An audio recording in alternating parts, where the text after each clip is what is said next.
razor's edge was ground from the German aerial sword by the hard and determined Russian armed forces. The struggle between Germany and Russia spanned 47 months. It involved tens of thousands of aircraft and hundreds of thousands of miles of territory.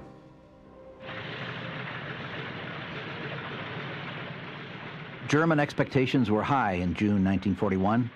The Luftwaffe had finished the most massive of its redeployments. It had pulled resources from all over Europe to be poised along the borders of the Soviet Union. The Soviet Air Force, like all of Russia's armed forces, had suffered Stalin's paranoid purges in the 1930s. They deprived the Air Force of an astonishing 75% of its leadership. They also paralyzed the remaining leaders with the legitimate fear of the firing squad. Neither past heroism nor devotion to the party was considered. Stalin gained control of his armed forces by the simplest of means. He killed most of the leaders and terrified the rest. The reign of terror reached deep down within the Air Force. It took all corps and military district commanders. It took most of the divisional and brigade commanders. It even took half the regimental commanders.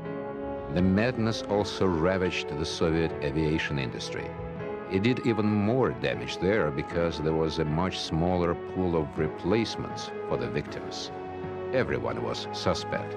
If an experimental aircraft didn't meet its design goals, sabotage was proclaimed. Bureau designers were imprisoned, including such major figures as A.N. Tupolev. The fear even extended to flying training. Pilots were reluctant to fly because they might have an accident and be accused of sabotage.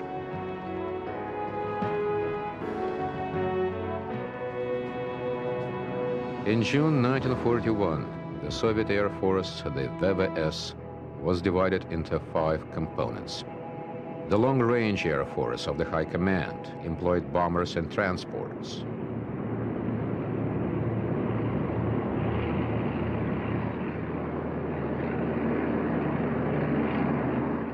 France, for each military district, had fighter and short-range bomber divisions. There was a newly conceived composite division of fighters, bombers, and ground attack aircraft to support each land army. The Military Service Air Force, equivalent to observation units in other armies, was used for communications and liaison. The Soviets saw the Air Force as a substitute for, or a component of, the artillery. It might have served well in an offensive campaign where the Soviet Union maintained the initiative, but in the face of the German onslaught, it would prove to be terminally flawed. The Soviet Air Force almost caught the tide of equipment change perfectly. An accidental result of Stalin's purges was the establishment of new leaders of design bureaus to replace those who had become politically suspect. A series of new aircraft emerged with names that would become familiar to 2 generations of Western observers: Ilyushin, Mikoyan, Gurevich, Yakovlev, and Lavochkin. But in June 1941, only a handful of the 4,000 fighters and bombers stationed at airfields within reach of the Luftwaffe came from the new designers. The Polikarpov I-15 and I-16 were obsolete fighters from the early 30s.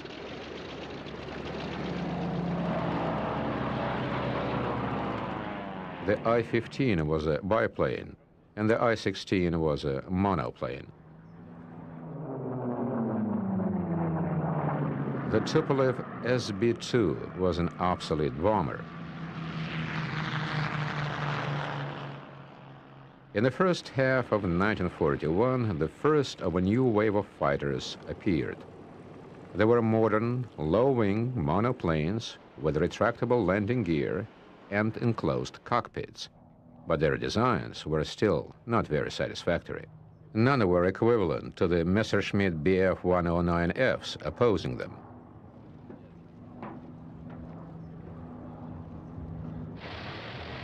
The airplane that Stalin claimed was as vital as air or bread to the Soviet army was the Ilyushin Il-2.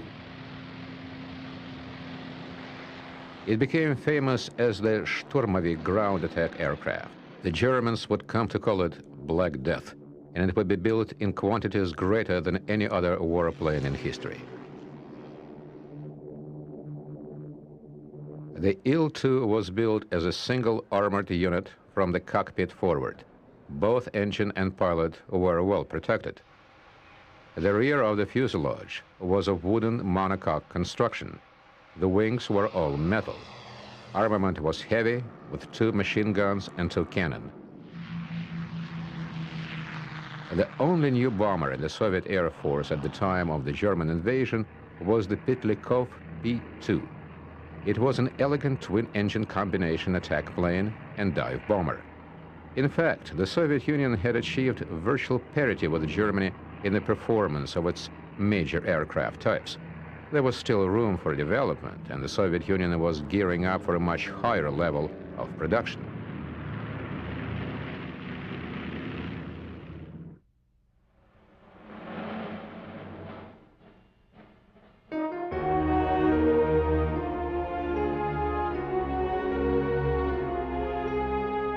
But reports of Soviet air strength from responsible German leaders were ignored by the Luftwaffe intelligence.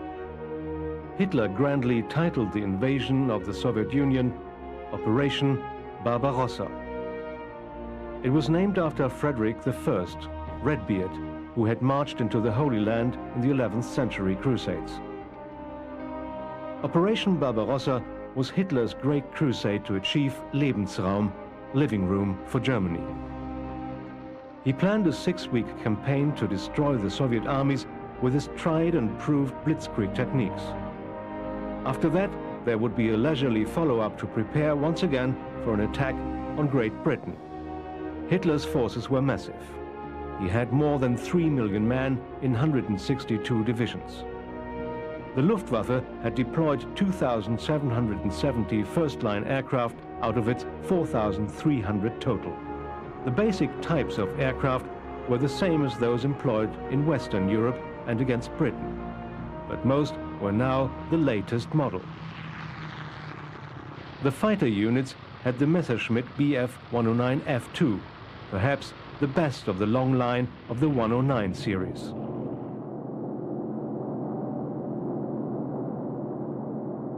The Bomberstaffeln had Junkers Ju-88As and Heinkel HE-111Hs. Early in the morning on June 22, 1941, 30 German bombers, Junkers, Dorniers and Heinkels, crossed the Russian frontier at high altitude. As dawn broke, they attacked 10 Soviet airfields. The Soviet bases were completely unprepared for the attack. The aircraft were drawn up in long rows, wing to wing. They were perfect targets. When dawn broke, hundreds more German aircraft bombed and strafed another 66 Russian airfields.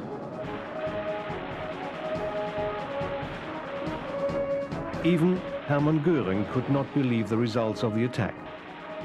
1,800 Soviet aircraft were destroyed on the first day. The Germans lost 32 planes. Over the next 4 days, another 2,000 Soviet aircraft were destroyed. Thus began the killing that would allow the greatest aces of the Luftwaffe to run up victory scores of hundreds of aircraft. Ironically, it was Stalin who was the agent of this mass destruction. He had known about the German reconnaissance overflights. He had been warned by Britain that an attack was imminent. He had even been given the exact date of the attack. Yet, until the very end, he suppressed all attempts at readiness, hoping somehow to buy more time from the Germans.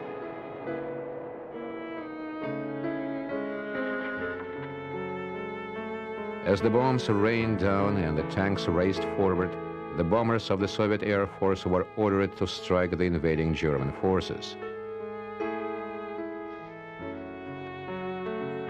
The inexperienced Soviet pilots flew in tight formations, maintaining their course and altitude. They were shot down in droves, often without even getting near the target. The situation was so desperate that the Soviet bombers were sent not only without fighter escort. Often, they had no gunners either. The lone pilots were more terrified of the firing squad than the Luftwaffe. The majority of the Soviet fighters were the stubby little I-16s that had just managed to survive against the early model Messerschmitts in the Spanish Civil War. Against the new Messerschmitts 109Fs, they had no chance at all.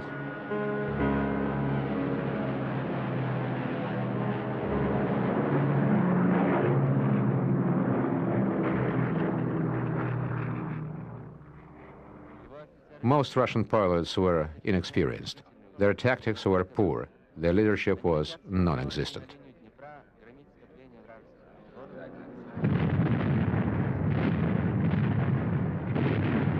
With air superiority temporarily achieved, the German ground advance went like clockwork. The German forces pressed on in great slicing maneuvers that enveloped whole Soviet armies.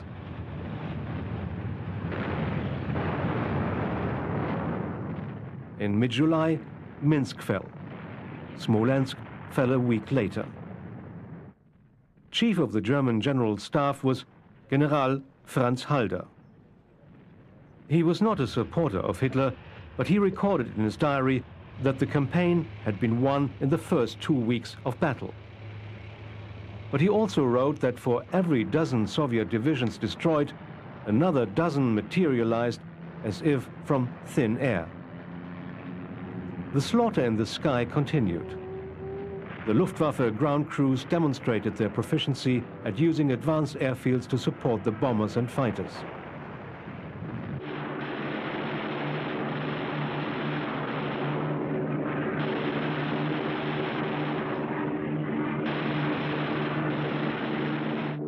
Dive bomber pilots routinely flew from dawn to dusk.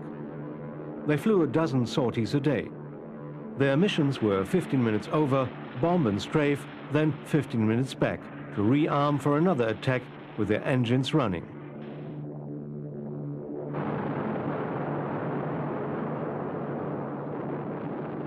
Yet the incredible mobility of the Luftwaffe was also a sign of its weakness. Like a too small blanket, pulling it to one section of the front merely uncovered another sector. Units that had swarmed towards Smolensk in July were switched to the Leningrad front in August, then to Kiev in September.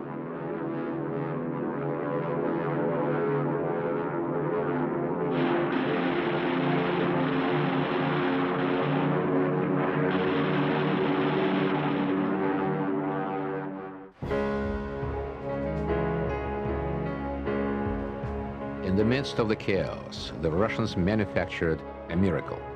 They moved almost 1,500 industrial facilities of the aviation industry almost brick by brick to new locations behind the Ural Mountains.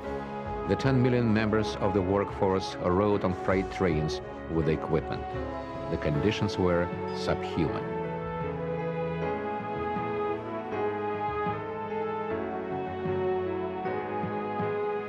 Aircraft were again coming down production lines, and these production lines were now safely out of reach of German bombers.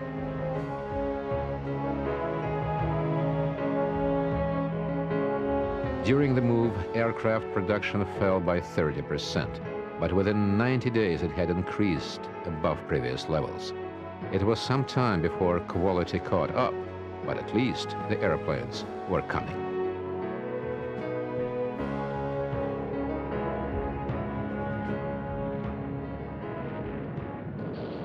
As time passed, the German penetration spread out. It became deeper and wider along all three main axes of attack. Then it began to wane for lack of supplies.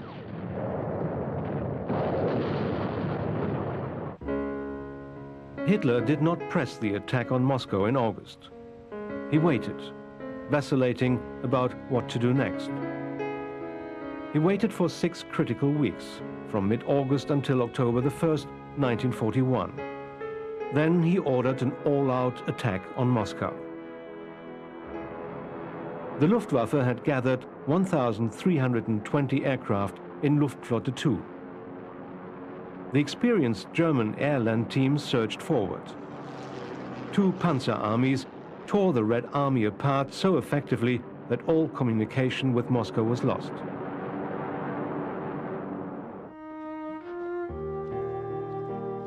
But the offensive bogged down in the torrential rains of November. The Russian roads became a sea of mud, impassable to wheeled vehicles. Difficulties in supply and Hitler's greediness to conquer more territory than originally planned brought the massive campaign to a halt. New demands from the Mediterranean theater now forced Hitler into a major blunder.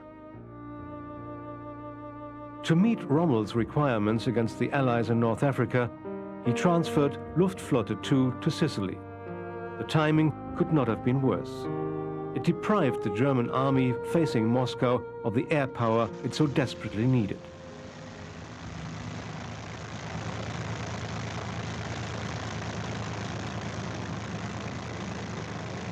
The German offensive reached to within 19 miles of Moscow. Then it died in its tracks.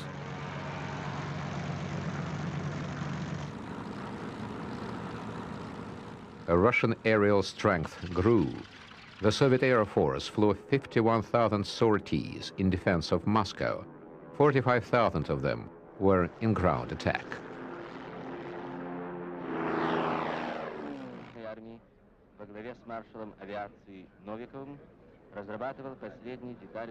The Soviet Army began a massive Russian counteroffensive on December 5th on a 560-mile front from Yelets to Kalinin.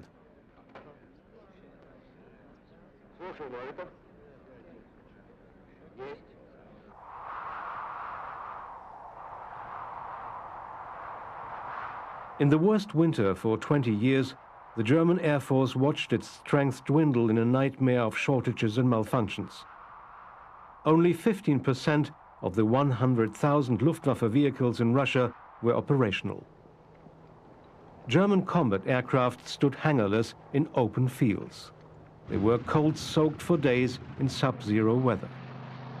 They could only be started by desperate means, including building an open fire under the engine. The few heaters and blowers meant to warm engines were used instead to free mechanics' hands, frozen to their tools. But unlike the German army, at least the Luftwaffe personnel had winter clothes. Luftwaffe strength in Russia dropped to 500 operational planes. The Russians had 1,000 planes operating from good fields on the Moscow front alone. The Soviet Air Force was well used to cold weather. It continued to function. For the first time, its aircraft could operate with impunity. They supported the advance of the ground forces and kept the relatively few German sorties from reaching their targets. Through January and February 1942, the Soviets attacked all along the front, regaining large amounts of territory. The disaster at Moscow made one fact clear to the Germans. Even Hitler realized that the number of aircraft being produced for the Luftwaffe was insufficient. The German aviation industry now became a system of rings of small factories making components. These components were then assembled in huge factories.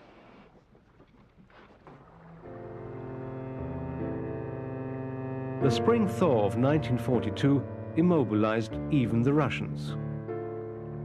Hitler decided to make a small-scale attack on Leningrad, but he would concentrate most of his forces for an attack to the south. There he hoped to gain control of the Soviet oil fields in the Caucasus and obtain the oil supplies he needed so desperately. Hitler had lost almost half his entire invasion force.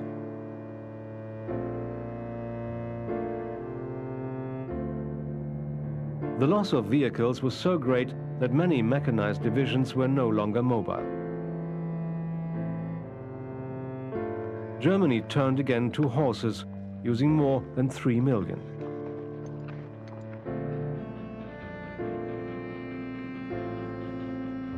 Production efforts intensified.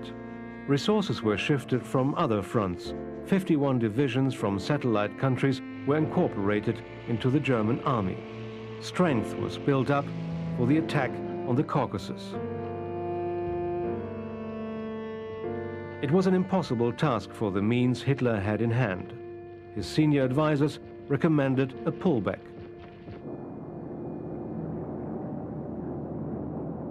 Relatively, the Luftwaffe was in better shape than the army. Its strength had been rebuilt to 2,750 aircraft, almost the number it had before the invasion. Hitler continued to leave the operations of the Luftwaffe alone. He selected the objectives, but allowed the Luftwaffe commanders to run their own show. For almost 2 months, it appeared that Hitler might be right after all. Sevastopol fell with 150,000 prisoners.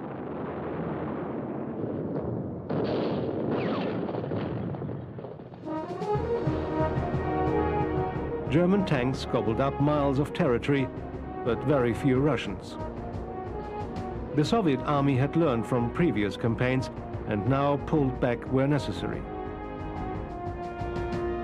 Hitler's interpretation was that the Soviet army was disintegrating and had no more men to lose. Again, the Luftwaffe wrought havoc with the Soviet Air Force. There was a substantial change in air operations. There was less emphasis on close air support. More was placed on long-range bombers attacking Russian formations behind the lines.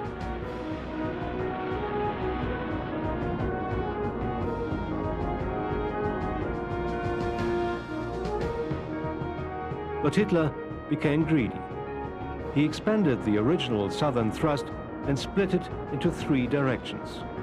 One went east to Stalingrad. Another went west to the Black Sea. A third pushed south to Baku on the Caspian Sea. Hitler began to intervene more deeply in the operation of the army. Not content with being Chief of State, Commander-in-Chief of the Armed Forces and Commander-in-Chief of the Army, he now assumed command of Army Group A, the one pushing for the Caspian Sea.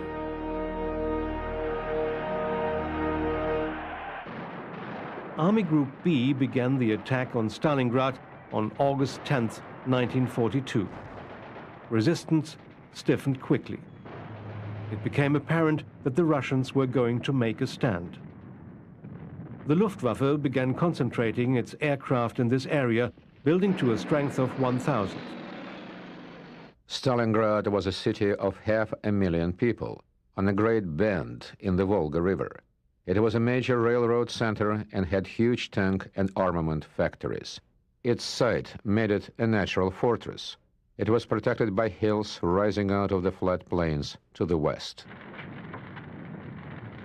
The Germans penetrated the burnt-out wooden edges of the city. Here they entered a world of broken brick factories. They joined bitter hand-to-hand battles, not for a mile of land, but for a room or a storeyard.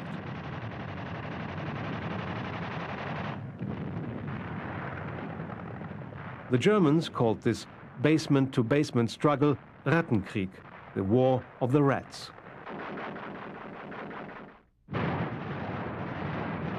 At first, the Germans outnumbered the defenders of Stalingrad 3-1. They had far more armor and artillery. But the Soviets simply would not give up. By enduring, they triumphed.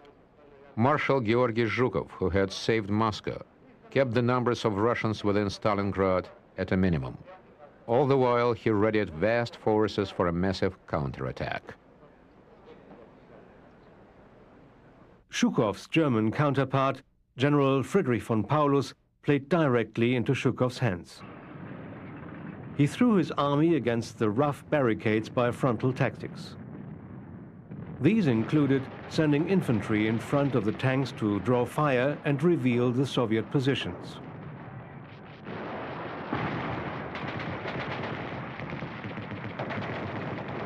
In the early stage, the standard Luftwaffe ground attack tactics worked well. but eventually there were few identifiable targets to hit. One clump of rubble resembled another, and the Soviet troops scampered between them like malevolent mice. The Luftwaffe might have made a difference if it had been employed in the interdiction of Soviet supply lines. From early August, all available Luftwaffe elements were fully employed in the battle for Stalingrad. By October 1942, the Luftwaffe Junkers Ju-52s had already flown 21,500 sorties. They had carried 43,000 tons of troops, fuel and equipment. Marshal Zhukov lured the German Sixth Army ever deeper within the city of Stalingrad. He saw that the weakest link in the enemy front was the northern sector, held by the Romanian army. Against them, Zhukov concentrated a great force. There were 500,000 infantry troops. There were 230 regiments of artillery. There were 900 T-34 tanks, the best in the world at the time.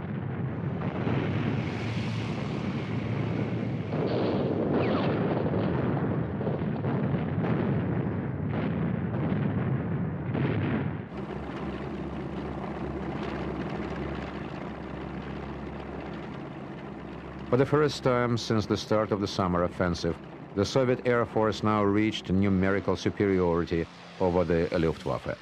It had 1,500 planes against the Luftwaffe's 1,200. More than 60% of them were the hard-hitting Sturmovik attack aircraft, and two of the most important Soviet fighters, the Lavochkin Lav-5 and the Yakovlev Yak-9. Both were faster, more maneuverable, and had a greater rate of climb than the Messerschmitt.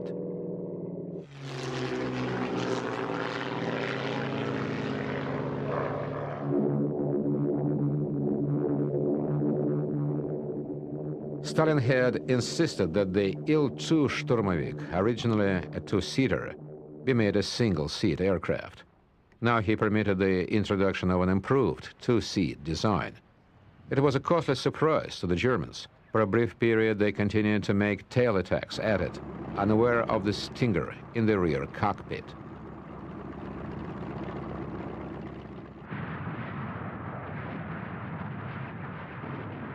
Operation Uranus, the Soviet counterattack at Stalingrad, began on November 19, 1942. The massive Soviet forces brushed the Romanians aside and swept south.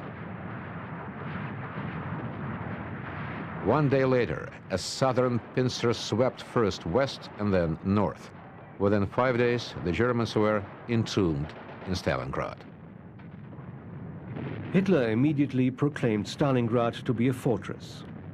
Göring pledged that his Luftwaffe could deliver the 750 tons of supplies a day that were necessary to support the German army. It was an optimistic promise. Reality soon forced the target down to 500 tons a day. It was just enough to maintain the trapped armies, but not enough to sustain them in combat. The senior officers of the army and the Luftwaffe said it was an impossible task. They suggested that General von Paulus should fight his way west to meet a German relief force. Hitler rejected the suggestion. Having said the city was captured, he would not give it up.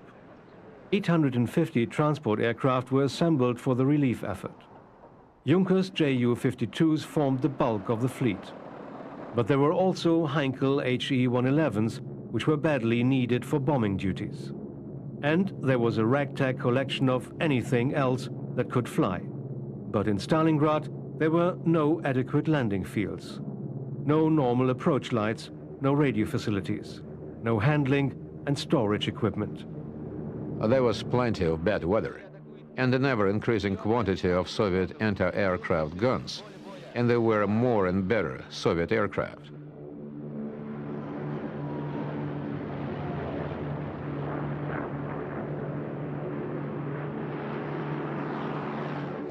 The Soviet Air Force had also been drastically reorganized.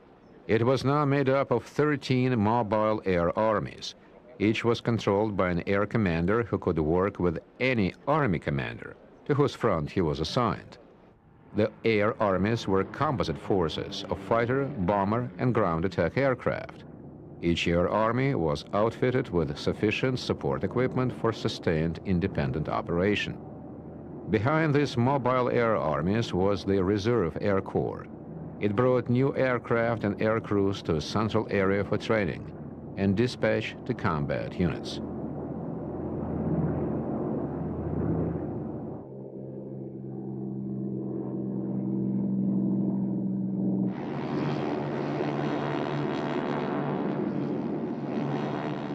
In effect, the Luftwaffe offensive action over Stalingrad served the unintended function of training the Soviet Air Force. As more and more Soviet aircraft were dedicated to the Stalingrad theater, the pilots became adept at countering German tactics. The Soviets planned to counter the German airlift by an aerial blockade. A series of concentric circles was drawn around the German forces. In the outer circle, two entire air armies were dedicated to intercepting incoming German aircraft. Any German transports would have to fly over this circle at some point. The second circle closely surrounded the trapped Germans. Inside it was an anti-aircraft zone that could put up a veritable curtain of fire. The area between the first and second circles was divided into 5 sectors. Each one had airfields for bombers and fighters. The task of the Luftwaffe in penetrating this blockade was virtually impossible. But the Germans set about it with vigor.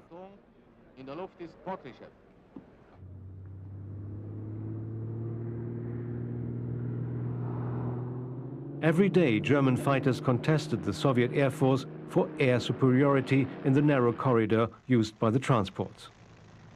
The German transports were loaded at airfields far to the west of Stalingrad. The last leg of their journey into the German pocket was a flight of about 120 miles. In ideal conditions, the Germans might have been able to supply between 250 and 300 tons daily. But the weather went from bad to worse. Takeoff and landing points became strewn with wrecked aircraft. Soviet fighters looked on the Ju-52s as cold meat. Even the Sturmovix turned from tank busting to hunting transports. By December, only 100 tons a day were reaching the trapped Germans. By January, all the airfields inside the German pocket had been captured by the Russians. Throughout the battle, the Soviet Air Force became increasingly aggressive. They harassed the German transports in spite of their fighter escorts.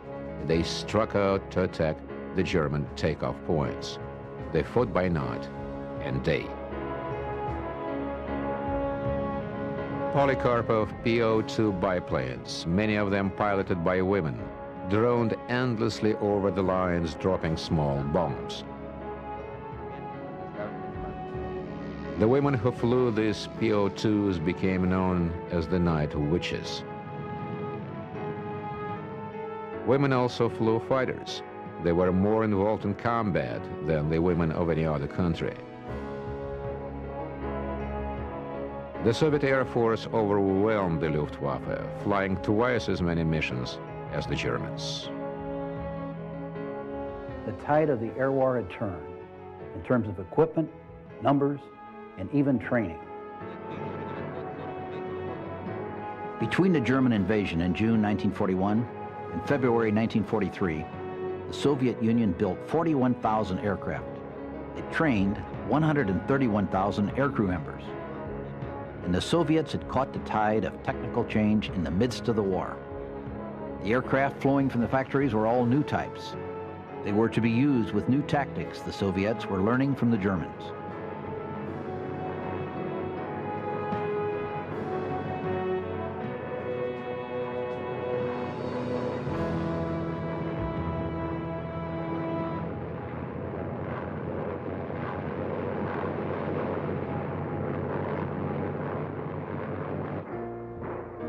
The Germans in Stalingrad surrendered on January 3, 1943. Almost 160,000 of the 284,000 men in the pocket had died in the miserable cold and filth of the city. In the air, they lost 495 transports and 200 fighters. The Luftwaffe was now like a hemorrhaging patient. It was sustained only by the continuous infusion of new blood. Its strength was maintained and even increased by new planes and new crews. But the new crews died within days of their arrival.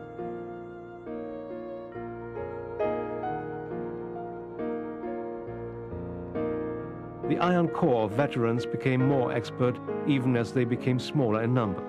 These old stagers had more combat experience than any flyers in any air force in World War II. They survived because they were good and lucky.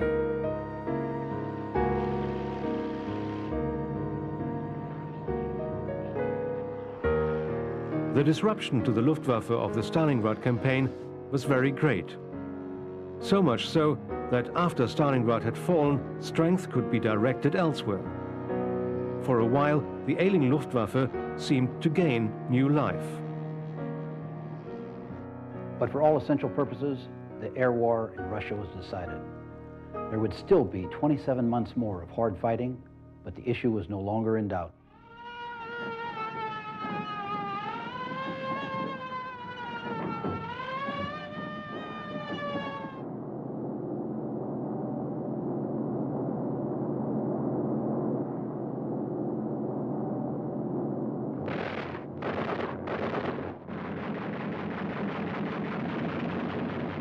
The Soviet Air Force grew better every day. It learned from the Germans and developed its own specialized techniques.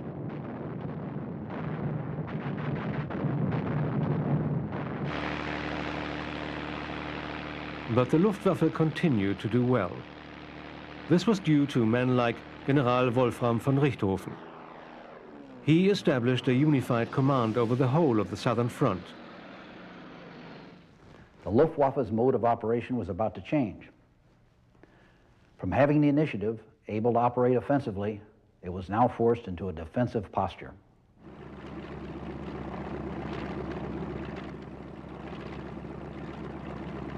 Now it would do what it had to do, which was to provide Army support. And then it would degenerate again until it was in a position to only do what its limited strength permitted.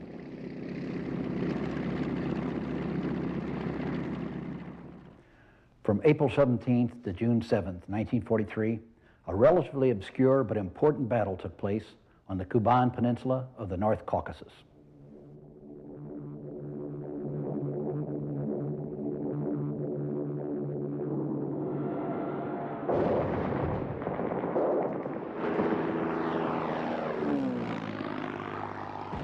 It ended in a stalemate on the ground, but in the air, the Russians demonstrated for the first time a parity with the Luftwaffe in terms of aircraft performance, tactics, and individual pilot ability. Given that Soviet aircraft production was far outstripping that of Germany, this could only mean disaster for the Germans.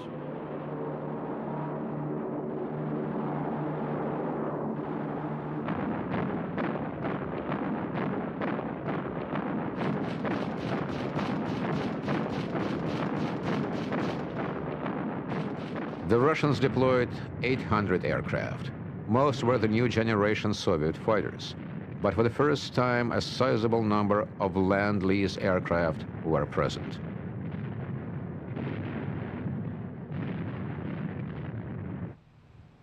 There were B-25 bombers and P-39 fighters from America.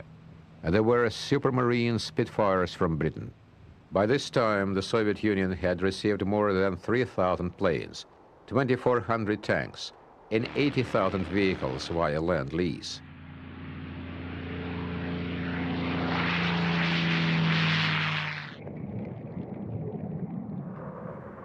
Over the Kuban, the Soviet ace, Alexander Pakryshkin, adapted the 2- and 4-plane German fighter formations for Soviet use.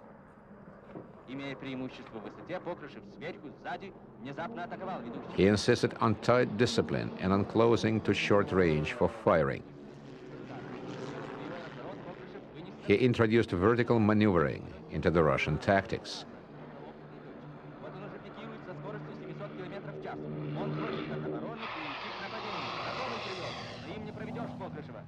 Покрышкин scored 20 of his 59 victories in the Kuban campaign, flying a Bell P-39 Aircobra.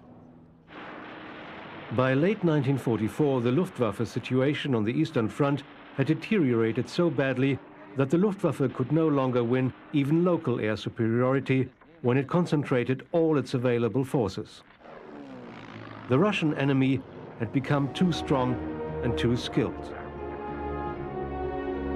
Like a losing poker player who has no choice except to play the final hand, Hitler allowed himself to undertake a last great offensive. Hitler had doubts about Operation Citadel, and his generals advised him against it. The 1942 winter offensive had resulted in a huge salient in the German lines around Kursk, a small city 300 miles south of Moscow. Although his resources were limited, Hitler knew that he held a wolf by the ears. He realized that he must retain the initiative and score a last great victory before the Russian buildup inevitably swamped him. The Kursk salient was huge, 100 miles wide and 150 miles long. Hitler decided on an attack that would pinch it off. The removal of the Kursk salient was an attempt to shorten the front lines and savage a large concentration of Russian armies. The Russians had time to prepare 8 concentric rings of defenses. They were eager to have the Germans wear themselves down upon it and then counterattack. Within their 8 rings, the Russians had 9 field armies, 20,000 artillery pieces, and 920 Katyusha rocket projectors.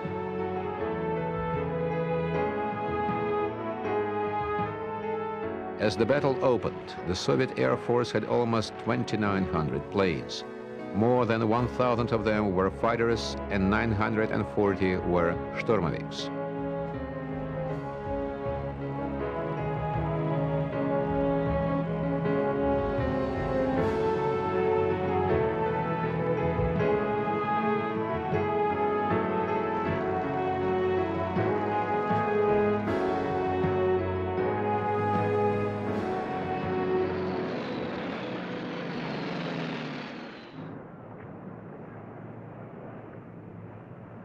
The Luftwaffe had drawn from other sectors of the front and from the west. It had built up surprising strength. It had almost 2,000 aircraft, but only 600 of them were fighters.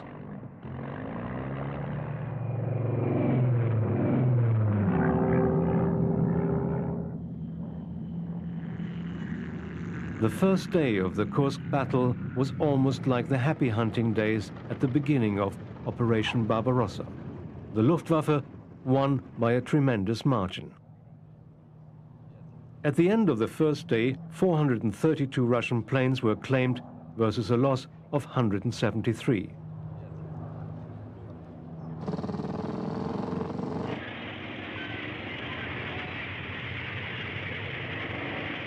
There were corresponding victories on the Russian side. The later Sturmoviks decimated the panzer divisions with circle of death tactics. The Sturmoviks would circle over a German tank column so that the attack was directed at the thin-skinned rear of the tanks. Pass after pass would be made until all the tanks were destroyed or their ammunition was gone.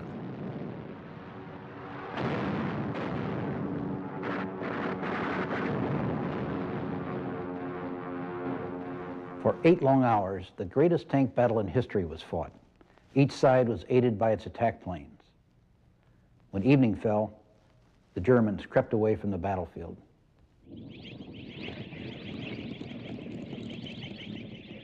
The Battle of Kursk had been a titanic struggle. 2 million men, 5,000 aircraft, and 6,000 tanks were engaged. The prepared Soviet defenses, the minefields and the tanks, held up the German panzers. Vastly improved control of Sturmoviks and fighters by radio helped the Soviet Air Force overpower the Luftwaffe.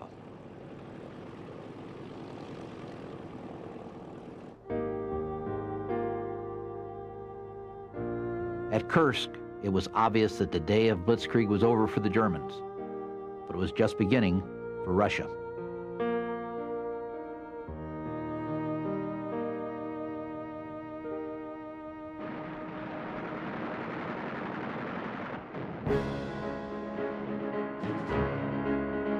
After the Battle of Kursk, the Soviet Union never relaxed the pressure.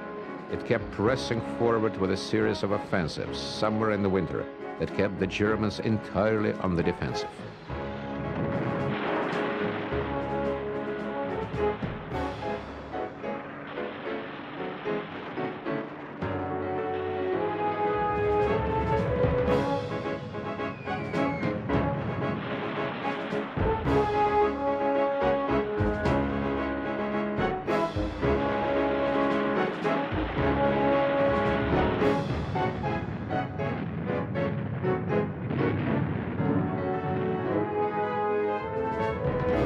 The Luftwaffe had no margins of reserve. It was switched from point to point along the front to meet Soviet initiatives. It was totally subordinated to the army's immediate emergency needs.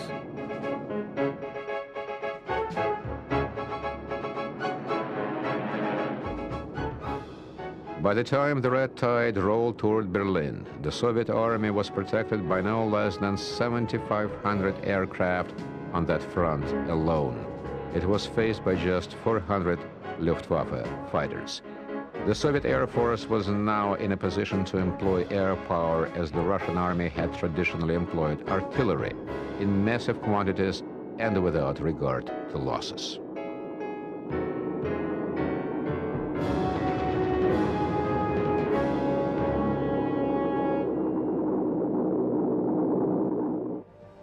In hindsight, it is clear there is little the Luftwaffe could have done against the Soviet Union to change the outcome of the struggle on the Eastern Front. Hitler's reckless gamble in attacking the Soviet Union embroiled his country in a war that could not be won. The Luftwaffe performed its tactical role almost flawlessly throughout the war, even under the most difficult circumstances. But the odds against it were overwhelming.